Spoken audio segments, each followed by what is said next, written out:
सूर्य उभरा क्षात्र वीरो उठो चलो। सनातन धर्म सूर्य उभरा क्षात्र वीरो उठो चलो, उठो चलो। सनातन धर्म सूर्य उभरा क्षात्र वीरो उठो चलो। नमस्कार। वर्ष 2012 में हिंदू राष्ट्र के मुद्दे को लेकर ही ये अखिल भारतीय हिंदू अधिवेशन प्रारंभ हुआ। आज इस अधिवेशन में हम इसी हिंदू राष्ट्र को लेकर चर्चा करेंगे। हमारे साथ मान्यवर जुड़े हैं। आज इस परिसंवाद में एक विकास जी के रूप में एक विचारक और पत्रकार हमारे साथ हैं, अधिवक्ता के रूप में विष्णु जी हमारे साथ हैं और प्रवक्ता और एक सामाजिक जीवन का अनुभव रखने वाले रमेश जी हमारे साथ हैं। इनसे हम हिंदू राष्ट्र से जुड़े हुए कुछ प्रश्नों पर आज ये चर्चा करेंगे। विष्णु जी, हिंदू राष्ट्र का जब भी मुद्दा आता है तो इस देश में ये बवाल होता है कि संविधान को खतरा है, सेकुलरिज्म को खतरा है। आपको क्या लगता है? आज आपने बहुत अहम सवाल पूछा है आनंद जी, और मुझे लगता है ये जो सवाल आपने पूछा है ये हिंदुस्तान की आत्मा को चोट पहुंचाने वाला सवाल है। ये वो सवाल है जो सारे धर्म अभिमानियों के दिलों में, दिमागों में पिछले 70 सालों से गूंज रहा है। उसकी कल्पना, उसके प्रति अपने विरोध हर आदमी अलग अलग तरीके से जताता आ रहा है। ये बात सही है कि राज्य अपने जो सब्जेक्ट्स हैं, अपने सिटीजन्स हैं, उनमें आपस में धर्म के आधार पे भेदभाव ना करे, डिस्क्रिमिनेट ना करे, और वो व्यवस्था ऑलरेडी आर्टिकल 14 में, आर्टिकल 15 में और आर्टिकल 27 में बनाई गई है। इसीलिए कोई स्पेशल सेकुलर वर्ड ऐड करने की या सोशलिस्ट वर्ड ऐड करने की कोई जरूरत नहीं है।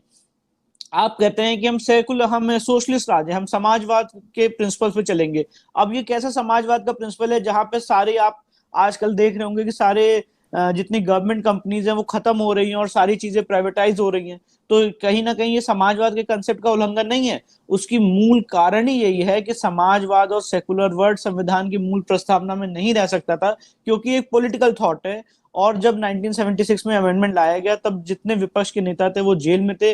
इस पे कोई डिस्कशन, कोई डिबेट हुई नहीं। और सबसे इंपॉर्टेंट बात यह है, हमने अपने पिटीशन में जो मूलभूत रूप से कहा है कि लोग कभी सेकुलर नहीं होते हैं, सरकारें सेकुलर होती हैं। तो संविधान में सेकुलर वर्ड 1976 में ऐड किया गया है, और जो सेक्शन 29A के तहत मैंडेटरी डिक्लेरेशन मांगा जाता है, उसके तहत आप मुझे बाउंड करते हैं कि मैं कहूं कि नहीं, सारे धर्म बराबर हैं, और मैं कोई भी राजनीतिक दल बनाऊंगा तो मैं सेकुलरिज्म की आइडियोलॉजी को बिलीव करूंगा। अब आप देखिए इस कानून का और इस सारी व्यवस्था का मखौल कैसे उड़ता है। अकबरुद्दीन ओवैसी की पार्टी AIMIM की पार्टी का आप अगर मेमोरेंडम और मैनिफेस्टो और उसका संविधान पढ़ेंगे, AIMIM की पार्टी का संविधान, उसमें मूल रूप से ये लिखा है कि ये पार्टी सिर्फ और सिर्फ मुसलमानों के बेनिफिट के लिए बनी है। ये पार्टी सिर्फ और सिर्फ मुसलमानों को यूनाइट करेगी, उनके अपलिफ्टमेंट के लिए काम करेगी और कुछ भी नहीं। और जब सेक्शन 29A आया रिप्रेजेंटेशन ऑफ पीपल एक्ट में 1989 में, उन्होंने भी डिक्लेरेशन दे दिया। तो ये डिक्लेरेशन तो सिर्फ एक मियर फॉर्मेलिटी है कि आपने डिक्लेरेशन दे दिया, पर आप धर्म के आधार पर वोट मांगते रहेंगे। जी विष्णु जी, बिल्कुल आपने ये जो बताया कि सेकुलरिज्म शब्द का कहीं ना कहीं हिंदुओं के साथ दूजा भाव इस शब्द के कारण हो रहा है। तो इसी को लेकर मैं अब विकास सरस्वत जी के पास जाऊंगा। विकास जी, आप हिंदुओं को समान अधिकार मिले इसके लिए प्रयास करते हैं। अब समान अधिकार देना ये तो व्यवस्था का काम है, तो कुछ बिंदु यहाँ पे विष्णु जी ने रखे। तो आप वर्तमान व्यवस्था में क्या देखते हैं कि हिंदुओं के साथ क्या सौतेला व्यवहार हो रहा है और क्यों हिंदू राष्ट्र जरूरी है? आप क्या बताएंगे? इस देश के अंदर जो सेक्युलरिज्म हमें परोसा गया है, जिसकी परिभाषा हम कभी तो धर्मनिरपेक्ष या कभी धर्म सापेक्ष के रूप में करते हैं, यह व्यवस्था, ये राजसत्ता दोनों में से ही किसी भी बिंदु पर फिट नहीं बैठती है। ये किस दोनों ही बिंदुओं पर जस्टिफाई नहीं होती है। ना तो ये एक धर्म सापेक्ष व्यवस्था है, क्योंकि हम देखते हैं कि कुछ धर्मों को विशेष प्रावधान मिले हुए हैं।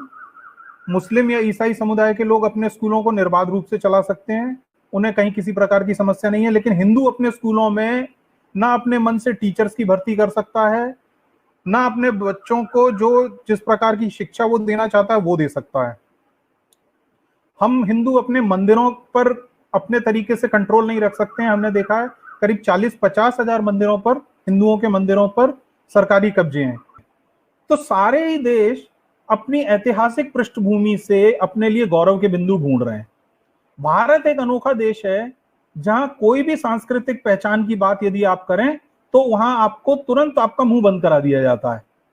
आप इसको हिंदू राष्ट्र कहें या सांस्कृतिक राष्ट्र कहें, आपको एक ऐसी पहचान जरूर चाहिए कि जो आज के भारतीयों को कोई अपना गौरव का बिंदु दे सके, कोई गौरवशाली इतिहास की याद दिला सके। उसके बिना हिंदुस्तान छोड़िए कोई भी देश नहीं बन पाता है। रमेश जी से मैं पूछना चाहूंगा कि स्वतंत्र वीर सावरकर जी हो, आदरणीय हेडगेवार जी हो, इन्होंने भी हिंदू राष्ट्र की बात कही और आज हिंदू जन जागृति समिति भी ये बात रख रही है। तो क्या है हिंदू राष्ट्र की संकल्पना? हिंदू राष्ट्र की संकल्पना के बारे में यदि हम देखते हैं तो स्वतंत्र वीर सावरकर जी की संकल्पना थी या हेडगेवार जी की जो संकल्पना थी वो भारत की स्वतंत्रता से पहले की थी, क्योंकि उस समय पे मुसलमान जो थे वो मुस्लिम लीग के द्वारा वो मुस्लिम राष्ट्र की यानी पाकिस्तान की मांग कर रहे थे। तो ऐसे परिस्थिति में हिंदू राष्ट्र की मांग करना ही अनिवार्य हो गया था। हिंदू राष्ट्र की संकल्पना का सबसे बड़ा उदाहरण राम राज्य का है। अब हम जो परिचित काल में हैं तो यहाँ पर छत्रपति शिवाजी महाराज का हिंदवी स्वराज्य ये सबसे बड़ा हिंदू राष्ट्र का उदाहरण है। तो हिंदू राष्ट्र की संकल्पना में हम देखेंगे तो वहां पर हिंदुत्व जब आता है तो वो वसुधैव कुटुंबकम आता है।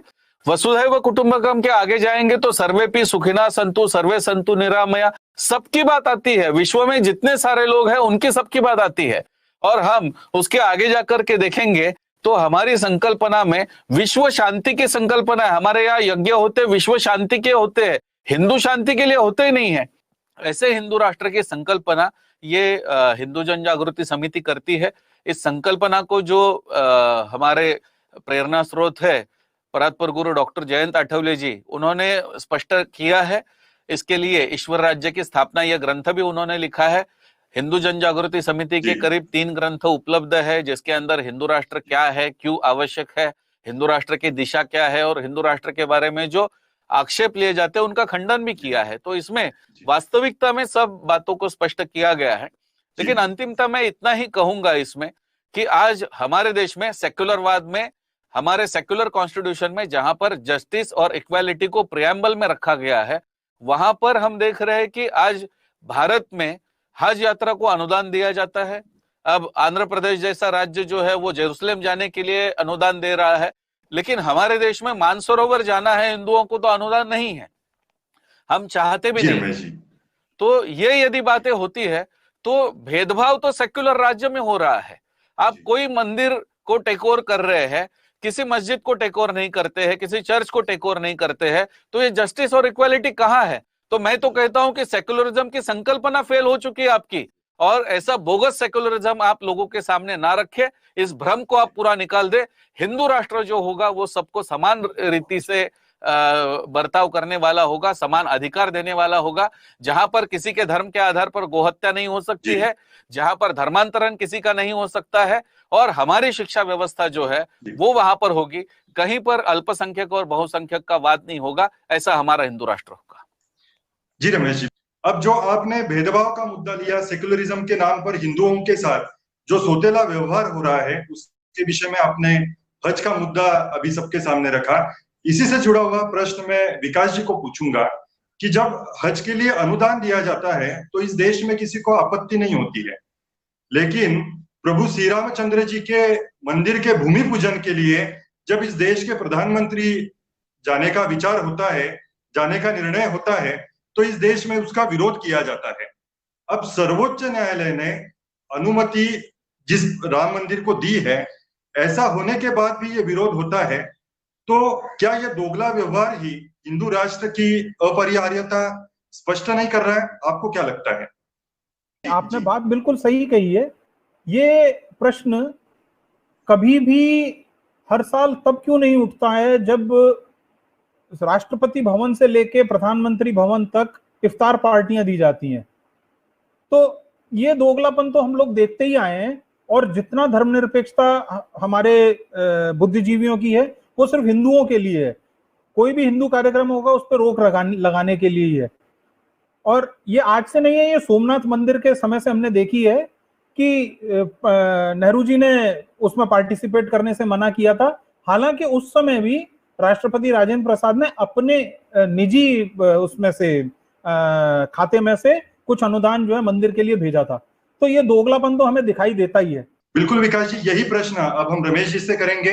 मैं रमेश जी के पास आना चाहूंगा। समय बदल गया है, पहले का काल राम राज्य का होगा या उसके बाद छत्रपति शिवाजी महाराज का काल होगा, लेकिन आज का समय अलग है। तो आज लोगों का प्रश्न ये है कि फिर से देश को धर्म से जोड़ने की क्या आवश्यकता है। हमारे यहाँ पर जो धर्म ग्रंथों में लिखा है कि राजा की भी आवश्यकता नहीं थी और दंड की भी आवश्यकता नहीं थी, ऐसे हमारे यहाँ पर आदिकाल भी हुआ है।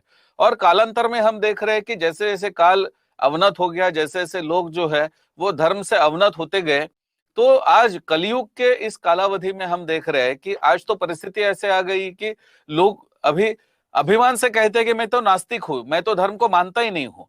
जो धर्म है वास्तविकता में यदि देखा जाए तो आज के परिप्रेक्ष्य में जो धर्म की संकल्पना को रखा जाता है, लेकिन हिंदू धर्म की संकल्पना तो बहुत अलग है, बहुत व्यापक है। हमारे यहाँ पर पत्नी का भी धर्म है जिसको पत्नी धर्म कहा गया है, पिता का भी धर्म है जिसको पिता का धर्म कहा गया है, गृहस्थ का भी धर्म है जिसको गृहस्थ धर्म कहा गया। तो धर्म की संकल्पना इतनी आपके जीवन में व्यापक है कि मैं इस धर्म को नहीं मानता हूं ये कह ही नहीं सकते हैं।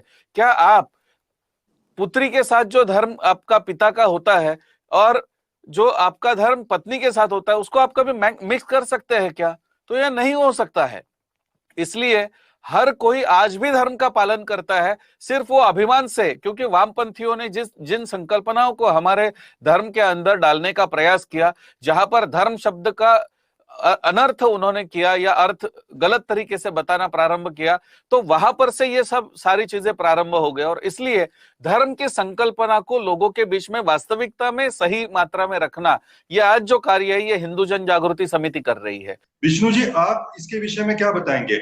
हिंदू राष्ट्र की संकल्पना संवैधानिक है या असंवैधानिक? हिंदू राष्ट्र की मांग इस देश की बहुसंख्यक जनता कर रही है, 100 करोड़ हिंदू कर रहे हैं, तो उसका कोई भी रिस्ट्रिक्शन नहीं है कि आप उस देश का संविधान दोबारा ना बदल सकें और नया संविधान ना ला सकें।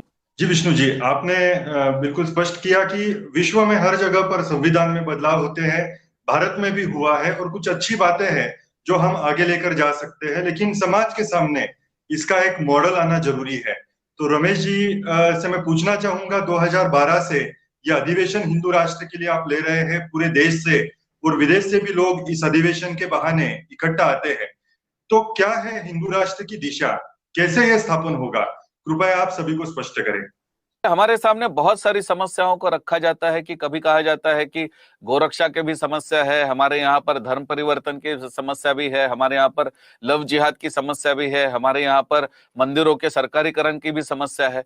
लेकिन जब तक उस माध्यम से, जिस माध्यम से ये सारे आघात होते हैं, उस माध्यम को जब तक हम नहीं बदलते हैं तब तक ये आक्रमण नहीं रुक सकते हैं।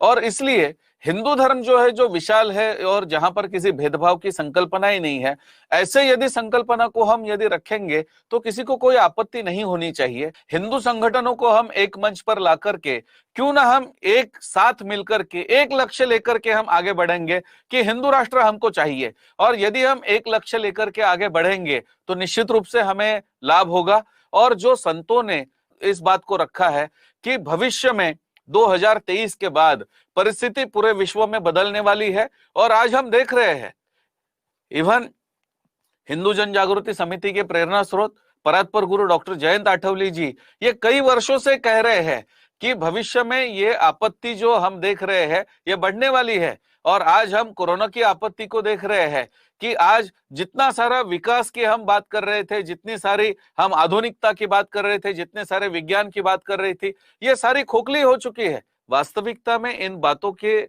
आधार पर यदि हम कहेंगे तो जो ऋषि मुनियों ने कहा है कि 2023 के बाद विश्व में पूरी उलट पुलट होने वाली है और उसके बाद जो रचना हिंदू राष्ट्र की है वो प्रारंभ होगी, तो निश्चित रूप से ये होने वाला है। और हमारे संतों के ऊपर विश्वास है, हमारा ये मानना है कि निश्चित रूप से ऐसे होगा।